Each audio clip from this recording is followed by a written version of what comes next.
संजय उवाच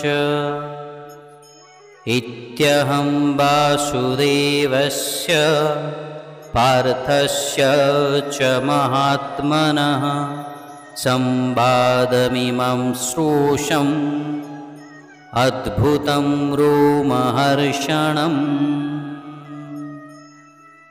बंधुगण एहिपरि भावरे संजय श्रीमद् भगवद गीतार दिव्य ज्ञानर वर्णना को समाप्त करुछंती। से अर्जुन को महात्मा कहउछंती कारण श्रीकृष्ण उपदेश को अत्यंत मनोयोग सहकारे ग्रहण करी अर्जुन ज्ञानी होई पारिछंती।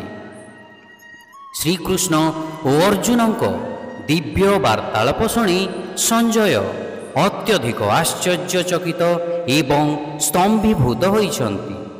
ताहा से प्रकाश करुछंती। लोम टांकुरी उठिबा गभीर भक्तिर गोटाए लक्षण अटे। भक्ति रसामृत सिंधुरी उल्लेख अछि स्तंभ स्वेदथ रोमांच स्वर भेदोथ बेपुथु वैवर्ण्य मश्रु प्रलय इत्यष्ट्यो स्वात्तिकः स्मृतः।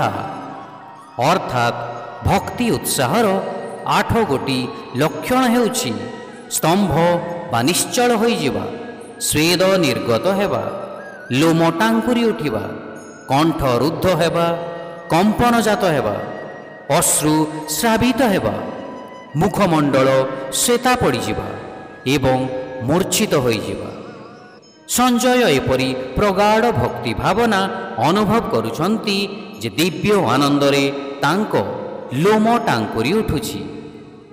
एठारे जणे प्रश्न करि पारंती जे संजय युद्ध क्षेत्रर बहु दूर थाई मध्य एही वार्तालाप किपरि शुणिले। परवर्ती श्लोकरे से एहार रहस्य उन्मोचन करिछंती। शिक्षा संजय कहिले एहीपरि भावरे मु वासुदेव पुत्र श्रीकृष्ण एवं पुण्यात्मा पृथापुत्र अर्जुनंकर अद्भुत वार्तालाप शुणिली। एही संदेश एते रोमांचकर थिला जे मोर लोम मूल टांकुरी उठिछि।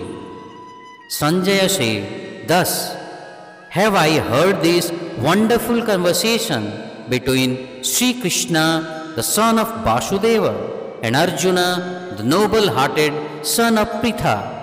So thrilling is the message that my hair is standing on end. Hare Krishna.